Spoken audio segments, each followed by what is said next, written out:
वो प्रशासनिक, आर्थिक, सामाजिक और संवैधानिक सुधार हैं जिन्होंने आज के भारत को आकार दिया है। एकदम। तो चलिए शुरू करते हैं। ठीक है, तो सबसे पहले आते हैं राज्यों का पुनर्गठन, भाग 1 पर, मतलब आजादी के ठीक बाद का दौर। हाँ, और इसमें सबसे पहली थी एसके धर समिति। इसका गठन हुआ था जून 1948 में। अच्छा। इसके अध्यक्ष थे एसके धर, जो इलाहाबाद हाईकोर्ट के रिटायर्ड जज थे। और इनका उद्देश्य क्या था, मतलब इन्हें क्या काम सौंपा गया था? इनका काम था ये जांच करना कि क्या भाषा के आधार पर राज्यों को फिर से बनाना संभव है या ठीक रहेगा। उस वक्त ये बहुत बड़ा मुद्दा था, है ना? बहुत बड़ा। लेकिन समिति की सिफारिश थी कि ऐसा न किया जाए।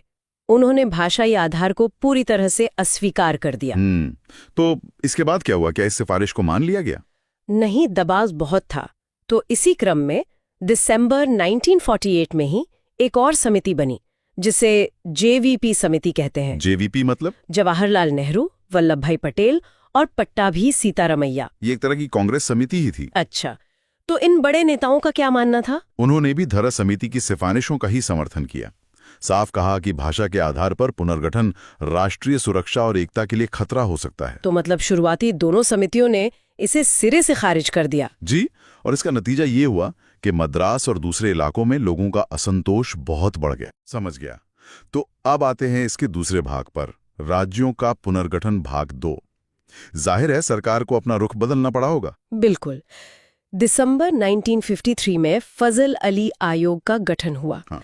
इसमें फजल अली अध्यक्ष थे और केएम पनिक्कर और एचएन कुंजरू सदस्य थे। और इस आयोग ने क्या अलग कहा? इन्होंने एक बीच का रास्ता निकाला। उन्होंने एक भाषा, एक राज्य के सिद्धांत को तो नहीं माना। अच्छा। लेकिन ये जरूर कहा कि राज्यों के पुनर्गठन का आधार भाषाई और सांस्कृतिक समरूपता होनी चाहिए। तो एक तरह से उन्होंने भाषा को एक महत्वपूर्ण कारक मान लिया। हाँ, उन्होंने 16 राज्य और 3 केंद्र शासित प्रदेश बनाने का सुझाव दिया, जिसके बाद राज्य पुनर्गठन अधिनियम 1956 पास हुआ। और असल में बने 14 राज्य और 6 केंद्र शासित प्रदेश। जी, और ये सिलसिला देखिए रुका नहीं। इसी भाग में बहुत बाद में फरवरी 2010 में बनी श्री कृष्ण समिति। हाँ, ये तो तेलंगाना के लिए थी। एकदम।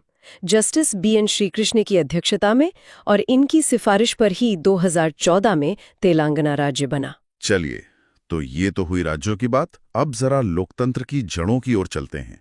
पंचायती राज संस्थाएं, भाग 1। इसमें सबसे पहला और शायद सबसे महत्वपूर्ण नाम है बलवंतराय मेहता समिति का। गठन हुआ था जनवरी 1957 में। इनका उद्देश्य क्या था? देखिए, इससे पहले सरकार ने एक सामुदायिक विकास कार्यक्रम चलाया था 1952 में, जो फेल हो गया था। हाँ। तो इस समिति को उसकी विफलता की समीक्षा करनी थी और लोकतांत्रिक विकेंद्रीकरण के उपाय सुझाने थे। और इनकी सिफारिशें तो आज भी प्रासंगिक हैं। बिल्कुल। त्रिस्तरीय पंचायती राज का जो ढांचा है, ग्राम पंचायत, पंचायत समिति और जिला परिषद, वो इन्हीं की देन है। और इन्होंने कहा था कि पंचायत समिति यानी ब्लॉक स्तर सबसे शक्तिशाली कार्यकारी निकाय होना चाहिए। जी, लेकिन इसके बाद भी सुधारों की जरूरत महसूस होती रही। दिसंबर 1977 में बनी अशोक मेहता समिति। अच्छा, इन्होंने क्या अलग सुझाव दिया? इन्होंने 3 की जगह 2 स्तरीय प्रणाली की बात की और एक बहुत दूरदर्शी सिफारिश की। वो क्या थी? कि पंचायतों को कराधान मतलब टैक्स लगाने की शक्ति मिलनी चाहिए और पंचायतों में आरक्षण की व्यवस्था भी हो। ये तो उन्हें सच में आत्मनिर्भर बनाने जैसा था। हाँ। फिर 1978 में दांतवाला समिति आई, जिसने ब्लॉक स्तर पर योजना बनाने की प्रणाली पर जोर दिया। ठीक है, अब आते हैं पंचायती राज संस्थाएं भाग 2 पर, मतलब संवैधानिक दर्जे की लड़ाई। हाँ, और यहाँ सबसे बड़ा नाम है 1986 में बनी एलएम सिंघवी समिति का। इन्होंने क्या खास कहा? इन्होंने पहली बार ये सिफारिश की कि पंचायतों को संवैधानिक दर्जा यानी कॉन्स्टिट्यूशनल स्टेटस दिया जाना चाहिए। ये एक गेम चेंजर था। साथ ही कलेक्टर को जिला परिषद का अध्यक्ष बनाने और SC/ST के लिए 1/3 सीटों पर आरक्षण की भी बात की। इसके बाद तो शायद गति तेज हो गई। हाँ, 1988 में 2 समितियां बनी। एक थी PK थुंगन समिति। इन्होंने भी संवैधानिक मान्यता, त्रिस्तरीय प्रणाली और 5 साल के निश्चित कार्यकाल की वकालत की। और भंग होने पर 6 महीने में चुनाव। जी, और दूसरी थी VN गाडगिल समिति। इन्होंने भी त्रिस्तरीय पंचायत, प्रत्यक्ष चुनाव और कराधान की शक्तियों की बात को दोहराया। तो इन सभी ने मिलकर 73वें संशोधन की नींव रखी। एकदम सही। चलिए अब विषय बदलते हैं। एक ऐसा मुद्दा जिसने भारतीय समाज और राजनीति पर बहुत गहरा असर डाला, सामाजिक न्याय और आरक्षण। इसकी शुरुआत हुई 29 जनवरी 1953 को बने काका कालेलकर आयोग से। ये भारत का पहला पिछड़ा वर्ग आयोग था। इनकी सिफारिशें क्या थीं? इनकी सिफारिशें बहुत व्यापक थी। तकनीकी और व्यावसायिक संस्थानों में पिछड़े वर्गों के लिए 70% आरक्षण। 70%? हाँ, और सरकारी नौकरियों में 25 से 40%। सरकार ने इन्हें बहुत अव्यावहारिक माना और लागू नहीं किया। तो इसके बाद आया वो आयोग जिसने देश की राजनीति बदल दी। जनवरी 1979 में बना बीपी मंडल आयोग, मंडल कमीशन। जी, और इनकी एक सिफारिश ने मतलब सब कुछ बदल दिया।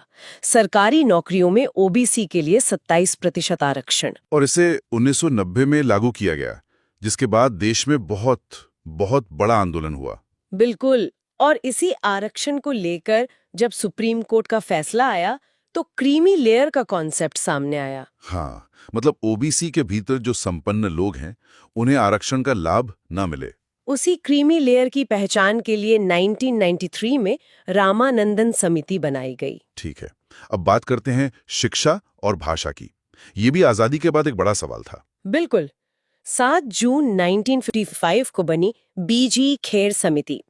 ये पहला राजभाषा आयोग था। इन्होंने क्या सिफारिश की? कि केंद्र सरकार के दफ्तरों में हिंदी के प्रयोग को बढ़ावा दिया जाए और धीरे धीरे अंग्रेजी का स्थान हिंदी को दिया जाए। और इसी से राजभाषा अधिनियम 1963 का आधार बना। जी, और शिक्षा के क्षेत्र में 14 जुलाई 1964 को बना कोठारी आयोग, ये एक मील का पत्थर है। 10+2+3 शिक्षा प्रणाली, वो इन्हीं की देन है ना? हाँ, और मुफ्त शिक्षा की वकालत भी इन्होंने ही की।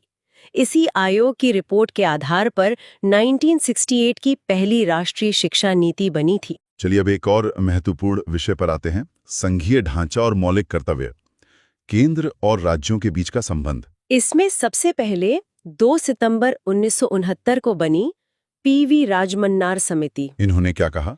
इन्होंने राज्यों को ज्यादा स्वायत्ता और वित्तीय शक्तियां देने की मजबूत वकालत की। और इसके बाद आई सरकारी आयोग। हाँ, 1983 में जस्टिस आर.एस. सरकारिया की अध्यक्षता में। इनका जोर था सहकारी संघवाद यानी कोऑपरेटिव फेडरलिज्म को मजबूत करने पर। मतलब केंद्र और राज्य मिलकर काम करें। बिल्कुल। और इसी बीच 1976 में इमरजेंसी के दौरान एक और बहुत दिलचस्प समिति बनी, स्वर्ण सिंह समिति, मौलिक कर्तव्यों के लिए। जी, हमारे संविधान में मौलिक कर्तव्य शुरू से नहीं थे।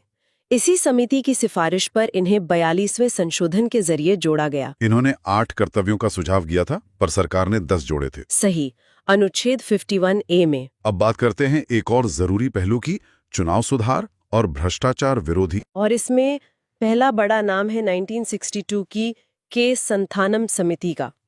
ये भ्रष्टाचार विरोधी समिति थी। और इन्हीं की सिफारिश पर सीवीसी की स्थापना हुई, केंद्रीय सतर्कता आयोग। जी हाँ। लेकिन भ्रष्टाचार का एक और रूप था, राजनीतिक अपराधीकरण। उसी की जांच के लिए 1977 में बनी एम.ए. बोहरा समिति। इन्होंने पहली बार राजनेताओं और अपराधियों के गठजोड़ या नेक्सस की बात खुलकर कही थी। और चुनाव सुधारों में दिनेश गोस्वामी समिति का नाम बहुत बड़ा है। हाँ, 1990 में इन्होंने मतदाता सूची में सुधार, एक उम्मीदवार का अधिकतम 2 सीटों से लड़ना, दल बदल विरोधी कानून और ईवीएम के उपयोग जैसे कई बड़े सुझाव दिए। और राजनीतिक दलों को स्टेट फंडिंग की बात भी इन्होंने की थी। जी। अच्छा, तो अब चलते हैं 1991 के उस दौर में जब भारत की अर्थव्यवस्था एक बड़े संकट में थी। बैंकिंग और वित्तीय सुधार भाग 1। और यहाँ सबसे बड़ा नाम है नरसिम्हम समिति आई का, जो 1991 में बनी। आर्थिक उदारीकरण के जनक कह सकते हैं इन्हें बैंकिंग सेक्टर में। बिल्कुल, बैंकिंग क्षेत्र का उदारीकरण, पूंजी पर्याप्तता मानदंड और बैड लोन यानी एनपीए के लिए सख्त नियम, जी, ये सब इन्हीं की सिफारिशें थीं। और फिर 1992 में नरसिम्हम समिति 2B आई। हाँ, वो दरअसल पहली समिति की सिफारिशों का काम कहाँ तक पहुंचा, उसकी समीक्षा के लिए थी। और इसी दौर में टैक्स सुधारों के लिए राजा चिलैया समिति बनी 1991 में। जी, और ये बहुत महत्वपूर्ण थी। इन्होंने प्रत्यक्ष और अप्रत्यक्ष करों में सुधार की बात की और यहीं से कहीं न कहीं जीएसटी का आधार भी तैयार हुआ। ठीक है, अब बैंकिंग और वित्तीय सुधार भाग 2 की बात करते हैं। इसमें 1993 में बनी मल्होत्रा समिति बहुत अहम है। बीमा क्षेत्र के लिए? हाँ, इन्होंने ही बीमा क्षेत्र में निजी कंपनियों को आने की अनुमति देने की सिफारिश की और IRDA की स्थापना का सुझाव दिया। यानी बीमा विनियामक और विकास प्राधिकरण। जी, इसके बाद 1998 में JR वर्मा समिति ने पूंजी बाजार यानी कैपिटल मार्केट में सुधारों की बात की। और फिर 2007 में रघुराम राजन समिति। चलिए अब भारत की अर्थव्यवस्था की रीढ़ की बात करते हैं, कृषि और ग्रामीण विकास। इसमें 1964 की भानु प्रताप समिति का जिक्र आता है, जिसने कृषि क्षेत्र में सुधारों और उत्पादकता बढ़ाने पर काम किया। लेकिन इस क्षेत्र में सबसे बड़ा नाम तो शायद B शिवरामन समिति का है। 30 मार्च 1979 को RBI ने इसे बनाया था। और इन्हीं की सिफारिश पर नाबार्ड बना। एकदम सही। 12 जुलाई 1982 को नाबार्ड की स्थापना हुई, जो आज भी ग्रामीण ऋण की सबसे बड़ी संस्था है। अच्छा, अब बात करते हैं गरीबी और बेरोजगारी की। इस पर 1973 में भगवती समिति बनी, जिसने बेरोजगारी की समस्या की समीक्षा की। और फिर लकड़ावाना समिति? हाँ, 1989 में DT लकड़ावाला की अध्यक्षता में इन्होंने गरीबों की संख्या का आकलन किया और गरीबी मापने के लिए कैलोरी आधारित पद्धति अपनाने की सिफारिश की। चलिए अब हम अपनी चर्चा के बिल्कुल आखिरी पड़ाव पर हैं, पर्यावरण और नीति आयोग। इसमें 2011 का गाडगिल आयोग बहुत चर्चित रहा। इन्होंने पश्चिमी घाट के 64% हिस्से को पारिस्थितिकीय संवेदनशील क्षेत्र यानी ESA घोषित करने की सिफारिश की, जो कि एक बहुत सख्त कदम था। बहुत सख्त। इसीलिए 2013 में कस्तूरी रंगन समिति बनी, जिसने विकास और पर्यावरण में संतुलन बनाने की कोशिश की। और उन्होंने 64% की जगह 37% हिस्से को ESA घोषित करने को कहा। जी, और अंत में 2015 की अजय छिब्बर समिति, जिसने योजना आयोग के अंत और नीति आयोग के गठन की सिफारिश की। बिल्कुल, सहकारी संघवाद को बढ़ावा देने के लिए। तो ये एक बहुत लंबा और दिलचस्प सफर रहा। हाँ, अब एक क्विक रिवीजन चेकलिस्ट हो जाए। मैं बस समितियों के नाम और उनके गठन का साल पढ़ देती हूँ ताकि सब याद रहे। बिल्कुल, ये बहुत अच्छा रहेगा। SK धर जून 1948, JVP दिसंबर 1948, काका कालेलकर 1953, फजल अली 1953, BG खैर 1955, बलवंत राय मेहता 1957, K संधानम 1962, भानु प्रताप 1964, कोठारी आयोग 1964, PV राजा मन्नार 1969, भगवती 1973, स्वर्ण सिंह 1976, अशोक मेहता 1977, MA बोरा 1977, दांतवाला 1978, BP मंडल 1979, B Sivaraman 1979, Sarkaria 1983, LM Singhvi 1986, VN Gadgil 1988, PK Thungon 1988, Lakdawala 1990, Dinesh Goswami 1990, Narasimham 1 और 2 1991-92, राजा चिलैया 1991, रामानंदन 1993, मल्होत्रा 1993, JR वर्मा 1998, रघुराम राजन 2007, श्री कृष्णन 2010, गाडगिल आयोग 2011, कस्तूरी रंगन 2013 और अजय छिब्बर 2015। तो ये थी हमारी आज की विस्तृत प्रस्तुति। हमें पूरी उम्मीद है कि ये जानकारी आपके लिए बेहद उपयोगी साबित होगी। और हाँ, चैनल को लाइक, शेयर और सब्सक्राइब करना बिल्कुल ना भूलें। ये वीडियो आपकी तैयारी के लिए एक मस्ट वॉच संसाधन है। धन्यवाद।